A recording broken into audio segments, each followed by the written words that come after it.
Hello friends, John LeBon here on Sunday, April 3, 2016. In this video I'm going to present a series of clips in chronological order featuring well-known identities of the flat earth scene on YouTube and then ask you a simple question. Do you notice anything interesting? I recently listened to the March 31 episode of Globebusters featuring Max Igan and found it fascinating on several levels. I'll go into more detail about this in the near future. For now, I plan to focus on the parts of the discussion which dealt with Igan's story about flying direct from South America to Australia. The panel spent some time discussing the story about 90 minutes into the show, and then covered it again towards the end. We'll look at these clips in a moment. Before we do that, we'll take a brief trip back in time and view some clips from 2015. The first will be from Mark Sargent's Flat Earth Clues introduction, uploaded to YouTube on February 10. The second will be from Sargent's Flat Earth Clues Part 7, uploaded to YouTube on February 17. The third will be from the Ball Earth Skeptic Roundtable Episode 3, featuring Mark Sargent as the guest, broadcast live on June 24. After these, we'll then watch the clips from the recent Globebusters episode featuring Max Igan. All I'm asking you to do is pay close attention to what is being said in each of the clips, and by whom, and then think for yourself. That's all. Just listen and think. Number 3. The commercial air travel routes for the Southern Hemisphere are wrong. This is an easy thing you can check out in 60 seconds. Take a map reading of the distance between anywhere near Australia and anywhere in South America. It's a straight shot across the South Pacific. Now find your favorite travel site and try to get there non-stop. See what happens. The routes start turning ridiculous. I used to business travel for years, and I've never seen anything like it. It's the one thing in the general public world they can't hide, the actual distance between these two places. On a round world, the flight is easy, just a straight shot across an ocean. But on a flat world, it becomes the greatest distance between 2 points. There are no shortcuts, so they distract you with multiple connections and layovers. It's only blind luck that the United States was in the Northern Hemisphere, otherwise the increased traffic would have raised eyebrows by now. The first part of the clue is the utter lack of non-stop flights from anywhere in this hemisphere, which is why I gave you multiple cities in each group. And here's the plot hole for you. Flying from international cities like Sydney, Rio, Santiago, or anywhere else close by, you can't get a single non-stop flight, no matter how much money you pay. I tried to do this for an entire night, and it was like playing an online casino game, one that I was losing most of the time. The connections kept coming in like spam windows. Start in Christchurch, go to Auckland. Start in Auckland, go to Sydney. Start in Sydney, go to Dubai or Los Angeles or somewhere else that makes no sense. Some of these connections took the trip over 50 hours to complete. Go ahead, try it yourself. You may find one nonstop. But even then, the strangeness doesn't end there, because the speed is wrong. For reference, I included an optimum cruising speed guide from a commercial pilots forum that lists all the international aircraft used in these routes. A 777, the current state-of-the-art flagship plane, designed for maximum fuel efficiency, has a cruising speed of 640 miles an hour. 7,400 miles comes in at around 12 hours. Try to find this route. It doesn't exist. It can't. The closest I came was a one-connection flight with a 3-hour layover. The total flight time was 20 hours. 20 take away 3 is 17, not 12. And this might work if the plane was doing, say, 430 miles an hour. But it's not.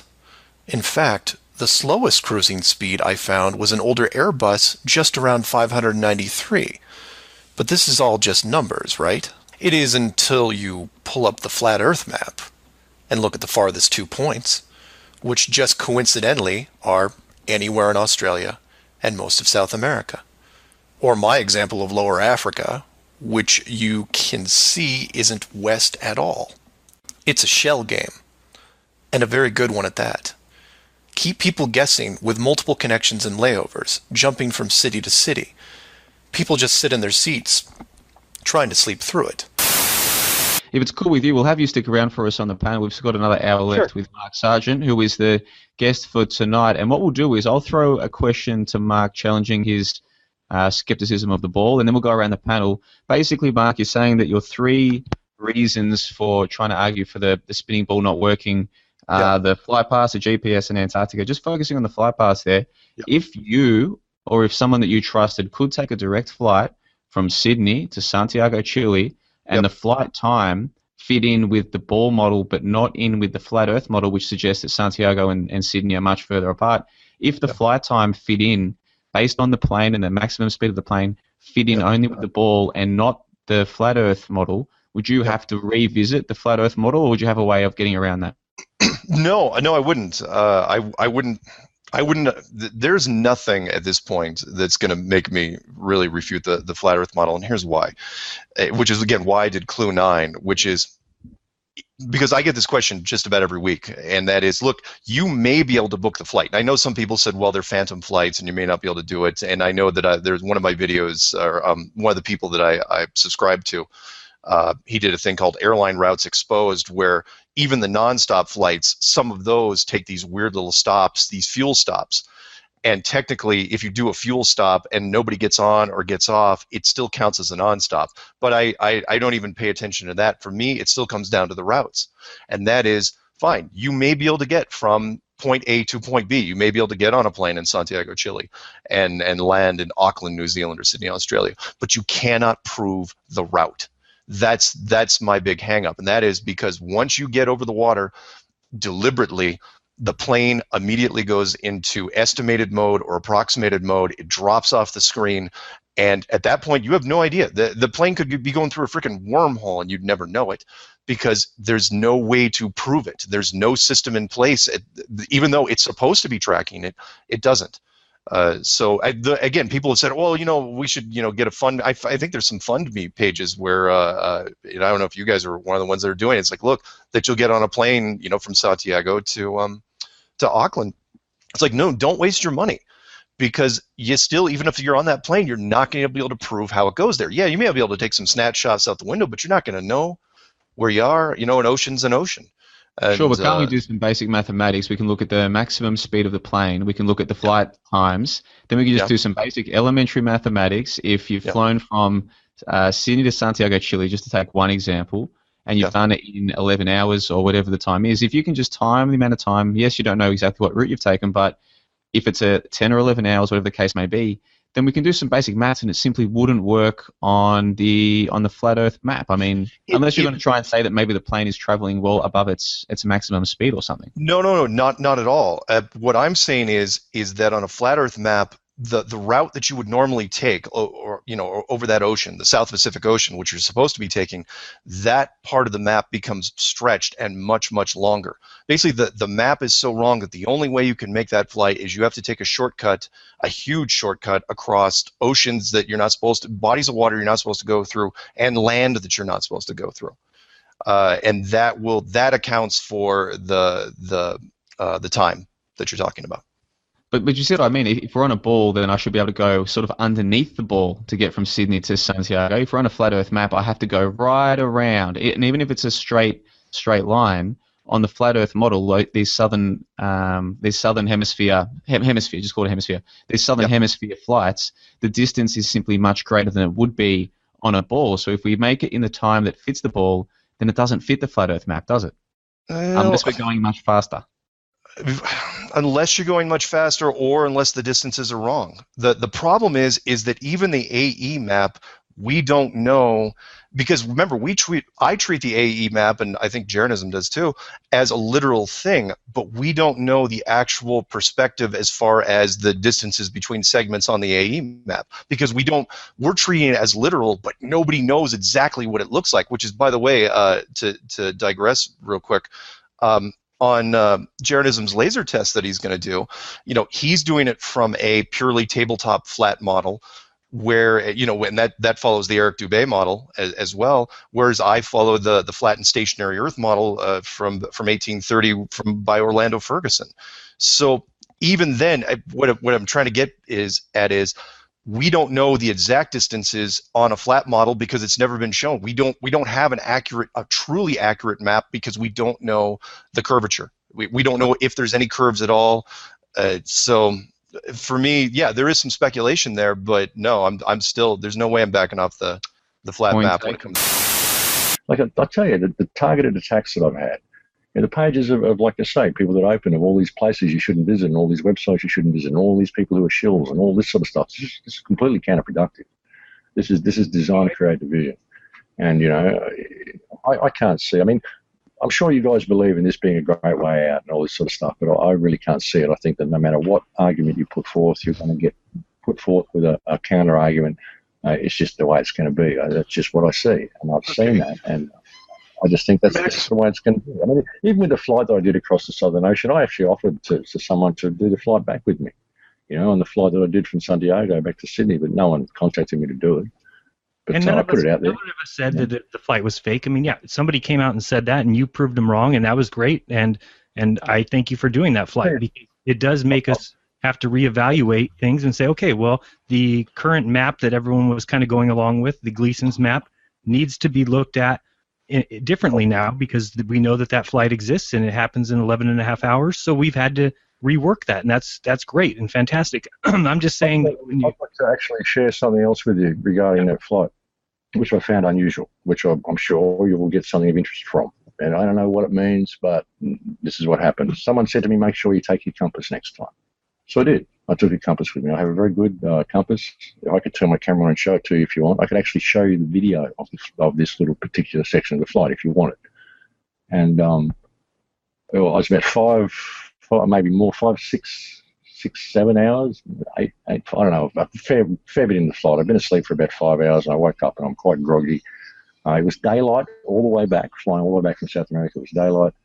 If you look at the map, you take a southwestern route, then you go west, and you take a northwestern route as you come back up to Sydney from when you cross over just before you get to New Zealand. You sort of start going north again, northwest. So I was looking at their compass, and their compass at one particular point was reading northwest, and my compass was reading west-southwest. And my compass stayed reading west-southwest for the entire journey. Well, the entire journey that I was awake anyway. But I was asleep for 5 hours during the journey. But every time I checked my compass, it was pointing south-southwest. And I find that a bit strange that I would be flying south-southwest all the way from Santiago to Sydney. It didn't really make a lot of sense to me. So that's a weird thing. Whether there's some weird electromagnetic interference in the plane that's causing my compass to do weird things, I don't know. But I took the compass. I took a little video of the compass on the screen, and I compared it with my compass sitting on the table, pointing directly straight ahead to the nose of the plane, and I was getting a different reading. So that's something that may interest you. Well, that's amazing, Max. I mean, if you look at the Gleason's map, if you were traveling, you would be going west-southwest the entire way. So, I mean, those are the kind of things that are important because they are not possible on a globe. And so these are the kind of things, when you say it's not provable, you just kind of proved it. That something is wrong. No, I didn't prove anything. What I offered you was an interesting piece of information. Right. It should be put Okay. Right. Which we will add to our preponderance of evidence, and that's beautiful, and we appreciate that. I can actually play, and for people out there that are saying, "What are you saying this for, Max?" Can you turn my screen on? Would you like me to share that particular video with you? I would love it.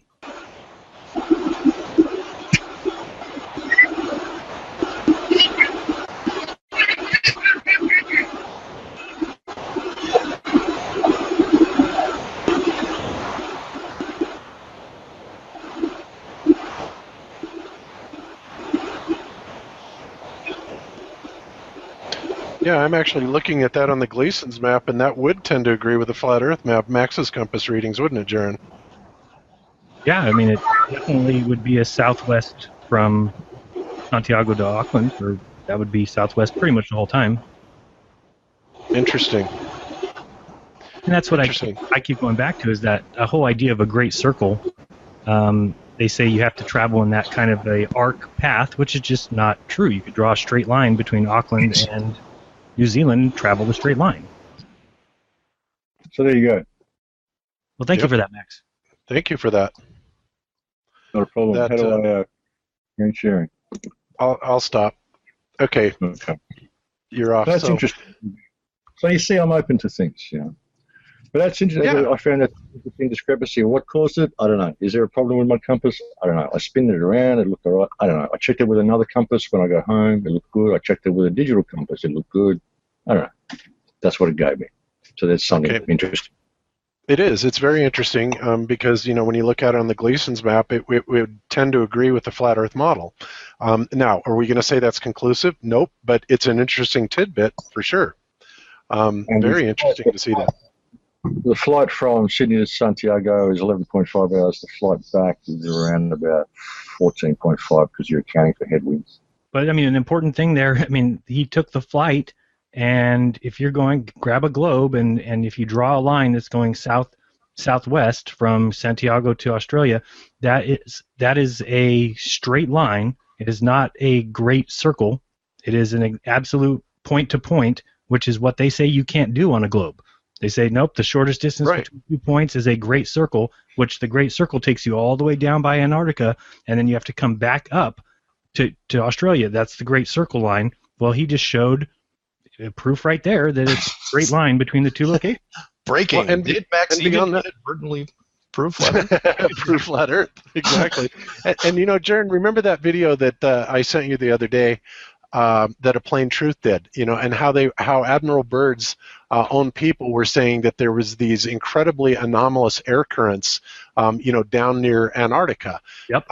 Now, what that tells me is that there very likely could be extremely high-speed winds aloft that were carrying that airplane to make those journeys in that small amount of time. It's entirely possible, because if we are truly living under some sort of a dome construct, then obviously there's going to be some anomalous wind patterns at the edges. And I think, you know, looking at earth.nullskull.net, we see that. We see that all of a sudden we see this air that's flowing around on the outside of the perimeter of the flat Earth, and it would only stand to reason that it could be at extremely high velocities, and those particular flights at certain flight levels could be taking advantage of that to increase the speed of the flight dramatically. It's a very real possibility. Just as there would be anomalous light issues at the very edges. Indeed. And magnetic effects as well. And we see all of that stuff. So it's just a matter of us putting these pieces together. You know, there are some things that will appear to be, you know, flat Earth killers, but that doesn't mean that it invalidates every other, you know, very sound point about the flat Earth. It simply means that there's something that we're not seeing, and it's going to force us to think outside of the box to explain it. And to me, that's a good thing. That's a good thing. And that's where conjecture is okay, because we have to explore options. Unfortunately, we don't have a research team of MIT that's out there looking for these answers. Those guys are busy twiddling their thumbs and you know, lost in a box. But you know, it's just going to take time.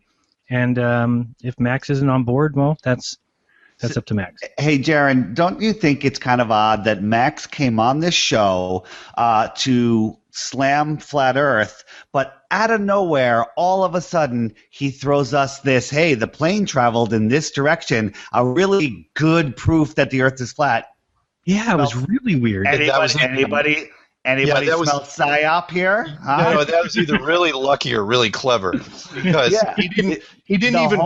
The whole thing was a plan. He coaxed us into having this so he could throw that bit out there just to keep us going down this rabbit hole. Yeah. Damn psyops. Damn. Now there's another year I'll be stuck in this. Nice. Yep. All right, guys, I got to run, but thank you. No, I still thought it was very productive. Did you notice anything interesting? Please share your thoughts in the comments section below. I read every comment and respond to most. Some of your comments may also be featured in an upcoming comment review video, the next installment of that series being long overdue. Thanks for watching, and in advance for leaving your feedback, and until next time, take care of yourselves.